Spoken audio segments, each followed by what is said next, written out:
오늘은 2월 20일 마태복음 15장 21절부터 28절까지의 말씀입니다. 오늘 본문을 보게 되면 한 여인이 등장을 하는데 그 여인은 이방인이었어요.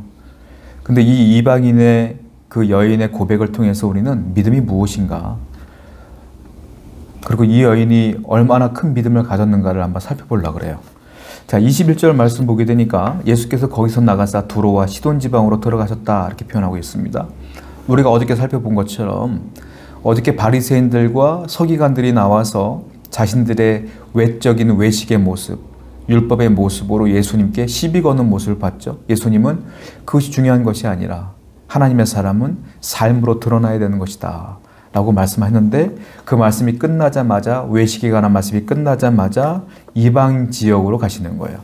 두로와 시돈은 이방 지역인데, 특별히 시돈 지방은 구약 성경에 악랄한 여왕으로 표현되었던 아합 왕의 와이프였던 이세벨의 고향이에요.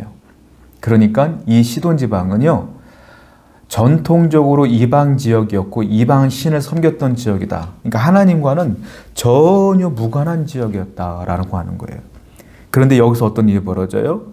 22절 보니까 가나안 여인 한 명이 등장을 하게 되는 것이죠. 이 여인을 통해서 진정한 믿음을 발견하게 되는 것입니다. 자, 22절부터 23절 쭉 보게 되니까 이 여인이 예수님을 찾아 나와서 소리를 막 질러요. 우리 딸을 고쳐달라고. 왜냐하면 딸이 귀신 들린 것 같아요. 막 소리를 지르니까 제자들이 화가 났어요. 너무 시끄러운 거예요. 그 여인의 소리 지름이 얼마나 시끄러운, 제자들이 화가 나서 쫓아내요.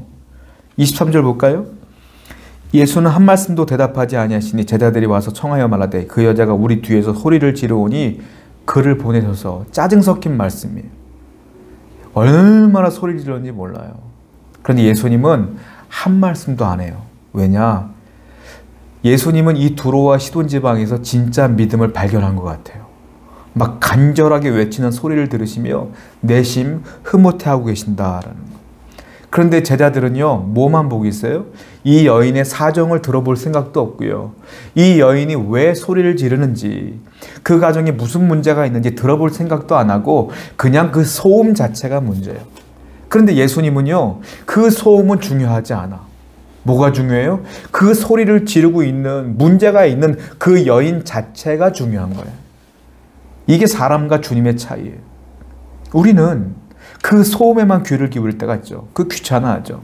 예수님은 소리 지르고 외치고 있는 그 사람 자체가 중요해요. 여러분들이 문제가 있어서 소리치며 기도하잖아요. 주님은 여러분 자체를 귀하게 보셔요. 그리고 그 문제를 해결해 주신다라는 거죠. 그런데 24절을 보니까 예수님께 이 여자가 나와서 절을 했어요. 그리고 도와달라고 외칩니다. 그런데 26절, 27절 쭉 보니까 유명한 말씀이죠. 나는 자녀의 떡을 개들에게 줌을 허락받지 못했다. 그때 이 여인이 그래요. 그런데 그 집 개들도 주인이 떨어지는 그 부스러기는 먹잖아요 라고 말해요. 예수님이 다른 이방인들과는 조금 다르게 접근을 해요. 다른 이방인들은 우리가 알다시피 다 외치고 기도하고 오면 다 그래 내가 고쳐줄게 이렇게 말씀했거든요. 그런데 예수님은 이 여인에게는 굉장히 냉정하게 대한다. 너는 개야 라는 표현까지 서슴지 않으면서 이방인들과 하나님의 백성 이스라엘과 완전히 구별하는 말씀들을 하시죠. 왜 그럴까요? 그 이유가 있어요. 어저께 말씀드린 것처럼 바리새인들과 서기관들이 외식에 관한 말씀을 했잖아요. 그 말씀을 보고 두로와 시돈으로 왔는데 이 여인이 지금 이렇게 기도하는 거예요. 부탁하는 거예요. 그래서 예수님은 이 여인 속에 믿음이 있는 걸 이미 아셨고, 이 제자들과 주님을 따르는 백성들에게 어제 그 사건과 이게 비교하고 싶었던 거예요. 이게 진짜 믿음이야 라는 것들을 보여주고 싶어서 이 여인의 믿음의 진면목을 끌어내기 위해서 이렇게 냉정하게 얘기한다. 그랬더니 여인의 대답이 놀랍죠. 자기를 개라고 표현하는 그 예수님 앞에 개들도요, 자녀들의 식탁에서 떨어지는 부스러기는 먹잖아요. 저한테 그 부스러기 은혜 좀 주세요 라는 거예요. 이 엄청난 믿음을 주님은 딱 바라봤고 너무 기뻤을 거야. 그리고 제자들도 놀랐을 거예요. 그리고 얘기를 하는 거예요. 그리고 28절 말씀 보니까 예수께서 대답하여 이르시되 여자여 네 믿음이 크도다. 네 소원대로 되리라 하시니 그때로부터 그의 딸이 나으니라. 예수님은 그 여인의 소원을 들으시고 응답해 주셨어요. 기적이 일어났어요. 이 기적의 근거는 명백합니다. 뭡니까? 이 여인의 믿음이에요. 믿음으로 이 기적이 나타난 거예요. 그런데 예수님께서 말씀했던 것처럼 자녀의 떡을 개들에게 주심이 마땅치 않다. 이 말은 뭐냐면 예수님의 사역에는 순서가 있었던 것 같아요. 먼저 자녀들, 그 다음에 개라고 표현되고 있는 이방인들. 이렇게 표현해서 예수님께서 말씀하신 것 같아요. 먼저 이스라엘 백성들을 구원하고 그 다음에 그 복음이 전파되어져서 이방인들이 구원되어지는 것이 예수님의 사역이었던 것 같아요. 우리도 마찬가지예요.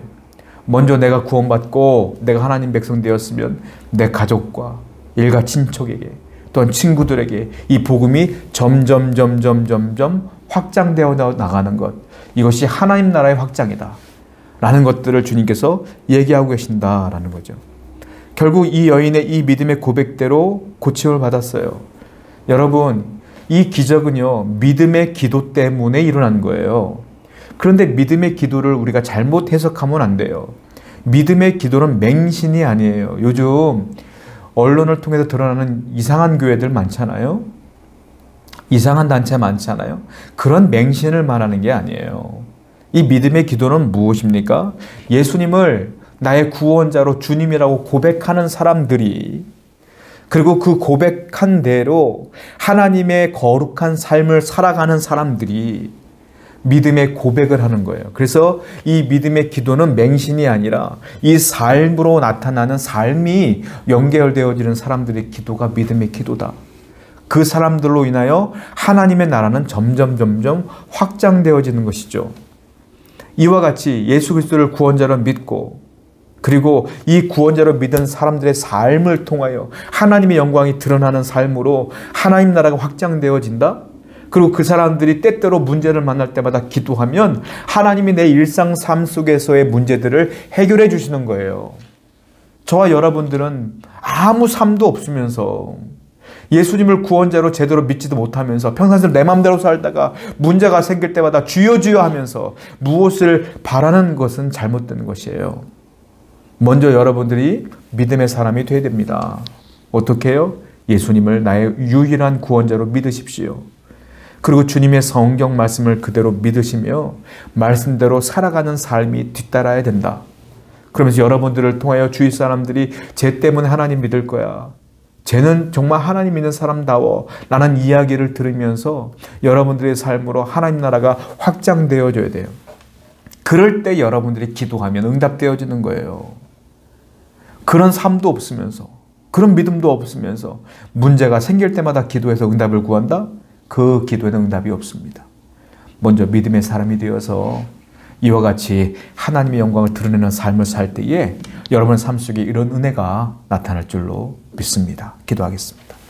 하나님, 이 가나안 여인처럼 먼저 믿고, 그리고 그 주님의 어떤 말씀을 하시든지 간에 받아들이며 그 믿음이 삶으로 드러나고, 그리고 하나님 나라 확장을 위해 내가 귀히 쓰이는 자가 되게 해 주옵소서.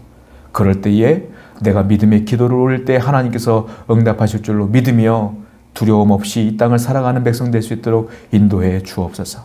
예수님의 이름으로 기도드렸습니다. 아멘.